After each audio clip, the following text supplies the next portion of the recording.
Salut et attention, je ne vais pas dire la vérité, je vais simplement témoigner depuis mon expérience d'être humain que je vais associer à mon site être-humain.net.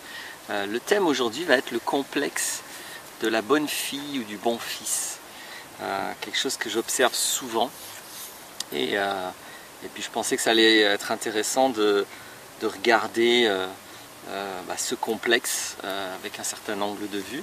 Ce que j'appelle un complexe, c'est toujours un espèce de modalité psychologique dans lequel on peut rassembler beaucoup de vécus divers. C'est pas un syndrome, hein. Le syndrome c'est un ensemble de symptômes, donc là c'est pas des symptômes, mais c'est des conséquences psychologiques liées à une structure que je vais moi avoir tendance à appeler le complexe. Donc j'ai fait le complexe du sauveur, j'ai fait le complexe de la victime. Je ne sais plus si j'en ai fait d'autres, mais voilà, le complexe du bon fils ou de la bonne fille. Je vais commencer par décrire en fait son histoire et on va en arriver à c'est quoi le vécu adulte de ce complexe.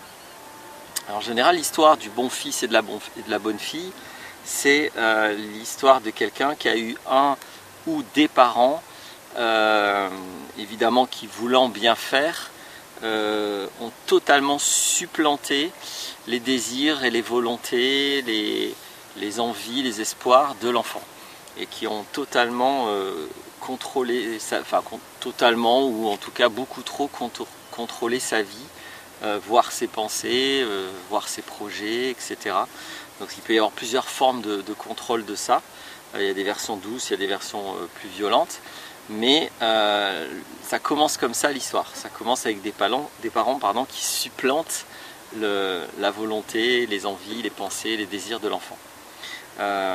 L'enfant, puisqu'il dépend de ses géniteurs, inévitablement va en mode soumission ou en mode rébellion, mais ça ne change pas grand chose, va absorber comment je pourrais dire, les envies parentales, je vais dire ça comme ça, les injonctions. Encore une fois, ça peut prendre plusieurs formes, hein. Mais voilà, cette espèce d'influence parentale qu'il a est beaucoup trop grande et qui laisse aucune place à la vie de l'enfant. L'enfant va complètement l'absorber en mode rébellion, en mode soumission. Ça ne change pas grand chose, hein. Quand je dis ça, ça peut être surprenant peut-être. Il y a des gens qui vont se dire quand même si on se rebelle, c'est qu'on ne le veut pas. Oui, ok, c'est clair, c'est que l'enfant il veut pas, il se rebelle, mais il va quand même intégrer le principe, il va quand même s'identifier à ça. C'est ce qu'on appelle une injonction parentale avec toutes les conséquences des injonctions parentales. Un enfant, il a besoin de référents primaires au niveau de sa biologie cérébrale et même si l'orientation des parents ne lui plaît pas, il est obligé de l'intégrer, son cerveau fonctionne comme ça. Donc il va l'intégrer même si en surface et au niveau comportemental il va se rebeller peut-être. Je ne dis pas que c'est tout le temps le cas, hein. Il peut se soumettre entièrement, mais même s'il se rebelle, au niveau psychologique, le truc est intégré. Alors ça va être intégré en mode dévalorisation, en mode victime, en mode la vie est dure, j'ai pas de chance, mes parents ils n'ont pas été gentils, ils m'ont pas aimé, etc., etc. Mais ça va être intégré. Alors, donc ça commence comme ça l'histoire,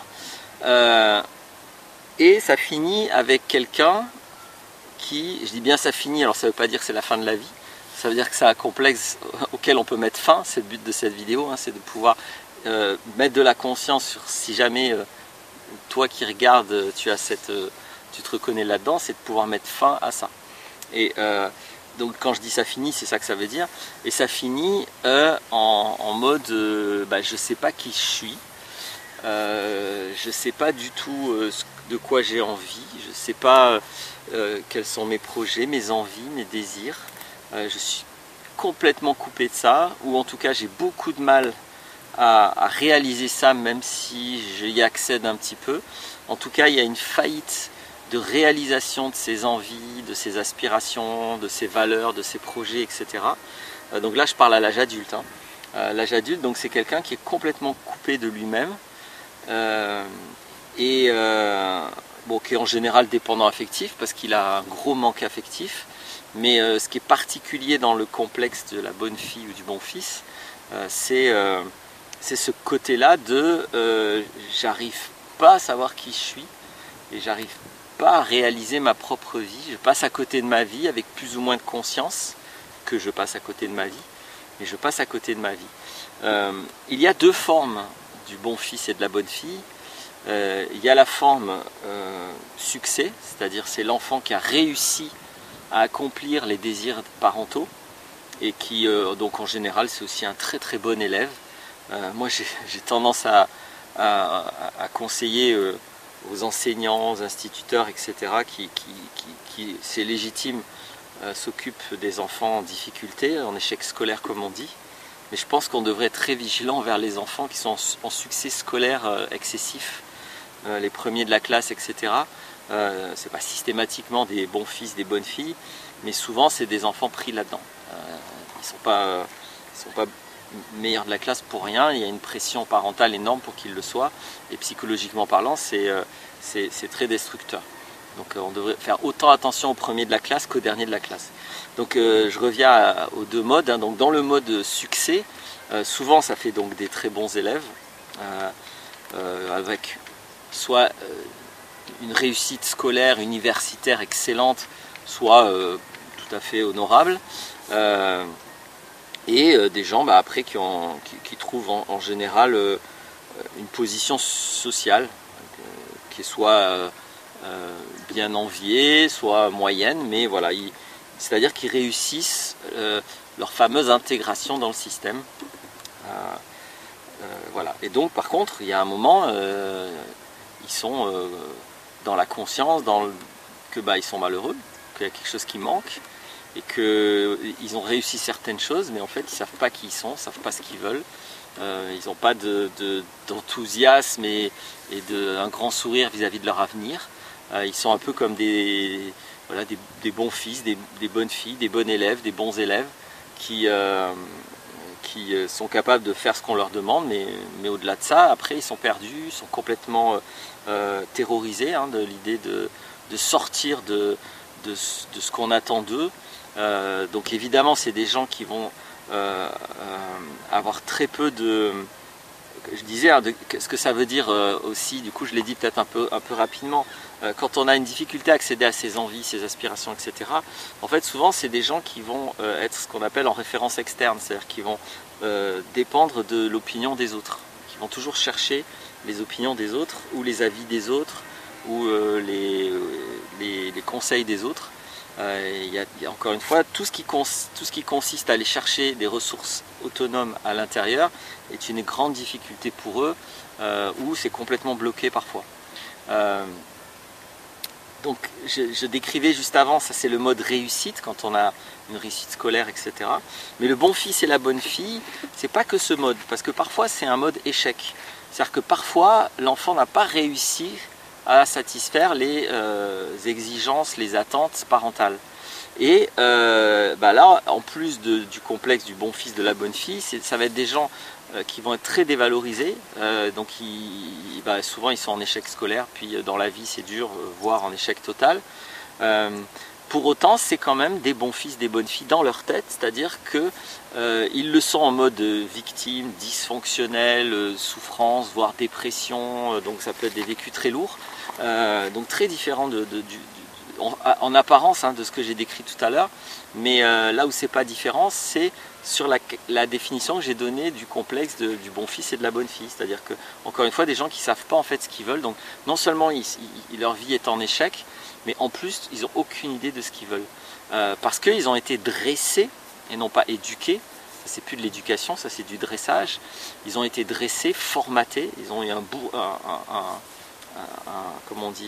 bourrage de crâne, une programmation qui a consisté en fait à les couper de leur nature et à les rendre obéissants vis-à-vis d'autorités extérieures, à commencer par l'autorité parentale. Et donc non seulement leur vie est en échec, mais en plus ils ont une énorme difficulté à savoir qu'est-ce qu'ils voudraient. Alors que les bons fils ou les bonnes filles qui sont dans ce complexe et qui ont plutôt réussi peuvent avoir une vie relativement normale, je vais dire ça comme ça, voire un succès social, mais ils sont totalement coupés de qui ils sont, et donc la souffrance existentielle est la même dans les deux formes. Les formes peuvent avoir l'air très différentes. C'est volontairement que j'ai fait cette vidéo et que je parle du complexe du bon fils et de la bonne fille, parce qu'au-delà des formes très très différentes, la structure psychologique de fond est rigoureusement la même. Alors, bien sûr que avec une échelle émotionnelle, ça c'est quelque chose qui se révèle très facilement. Donc c'est en aidant de nombreuses personnes à faire des échelles émotionnelles que parfois je tombe sur cette structure, que ce complexe de la bonne fille ou du bon fils, de la bonne élève, du bon élève, etc. Qui est très visible et très révélé avec une échelle émotionnelle. Donc la démarche après, elle est toujours un peu la même que celle que je propose dans toutes les vidéos, hein, c'est d'aller faire une échelle émotionnelle pour écouter les émotions, aller à l'origine de cette structure, parce que même si globalement ça va être comme ça, une structure où je m'appuie sur l'extérieur et pas l'intérieur, c'est chacun sa spécificité de vécu et de cristallisation rigoureuse et précise de ce problème. Donc le problème peut être décrit globalement, mais il va y avoir quand même plusieurs petites spécificités. Avec l'échelle émotionnelle, on va trouver le cas particulier d'une personne. Je vais aussi décrire pourquoi c'est vraiment quelque chose de grave psychologiquement parlant, et que c'est un énorme problème, parce que pour une raison, je vais presque dire biologique, mais en tout cas,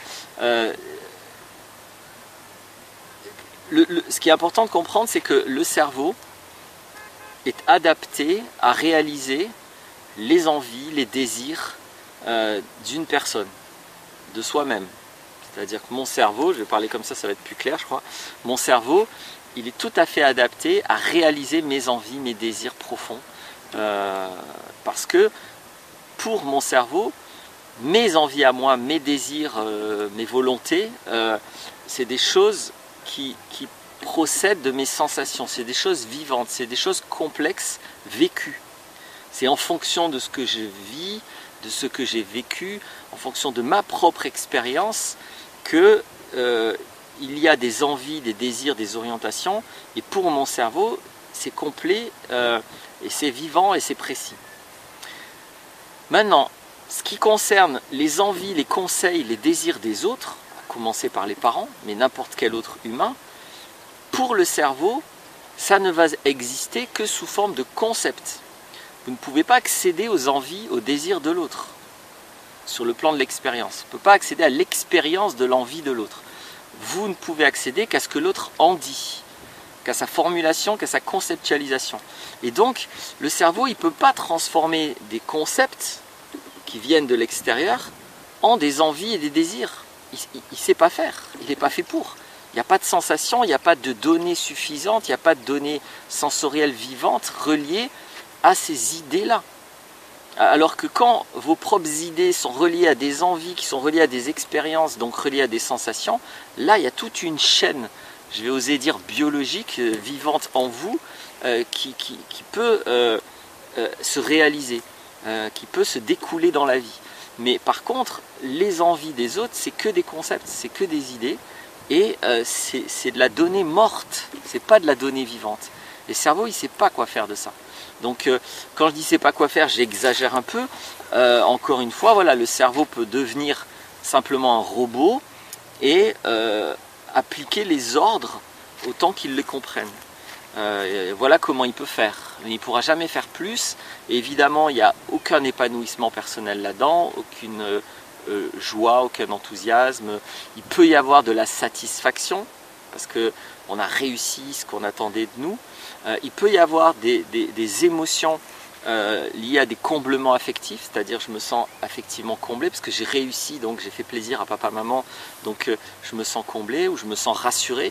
Donc il peut y avoir ce genre d'émotions, mais quand on les écoute, qui pointent directement sur le fond du problème.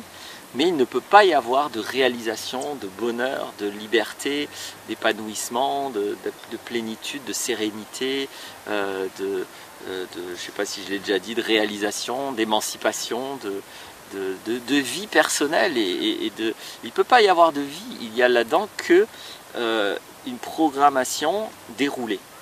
On déroule la programmation et la vie va consister à dérouler la programmation. étant donné qu'on est dans un système où ça ne dérange pas grand monde, ça peut passer un petit peu inaperçu pendant un temps. Mais bon, la personne, elle va vivre quand même un sacré mal-être, surtout quand elle est évidemment en mode bon fils ou bonne fille échec. Mais quand elle est en mode bon fils ou bonne fille réussite, ça sera peut-être moins manifeste ou elle va se réveiller un peu plus tard, mais ce sera présent dans mon expérience aussi. Voilà. Je voulais finir par dire, alors ne vous prenez pas la tête, hein, si vous avez réussi à l'école, si vous avez une vie sociale bien établie, tout ça, mais si vous êtes parfaitement heureux de la situation et qu'elle vous comble, prenez pas la tête, ça ne correspond pas à ce que je suis en train de décrire. Mais il est très peu probable que si votre vie est réussie, épanouie, vous êtes en train de regarder cette vidéo. Parce que si vous regardez des vidéos comme ça, c'est qu'il y a quand même des questionnements par rapport à votre vie. Donc je voulais quand même préciser ça. Mais voilà ce que je voulais dire sur le complexe du bon fils, de la bonne fille. J'espère que ça aidera des personnes. Comme toujours, hein, mon rôle c'est d'essayer de mettre une lumière et peut-être que je reçois beaucoup de remerciements qui me disent « Waouh, on dirait que ça parle de moi, merci, ça m'a éclairé, etc. » Donc du coup ça veut dire que mon intention elle parvient à aboutir dans certains cas. Donc ça je suis satisfait, c'est pour ça que je continue volontiers ces vidéos. C'est pas prêt de s'arrêter. Pour l'instant le but de ces vidéos pour moi il est largement atteint. Donc on va continuer ensemble avec ces consciences de soi que je propose. Donc merci d'avoir écouté, merci de vous occuper de vous. Le réel dans tous les cas est plus fort que toi, n'oublie pas, et à bientôt.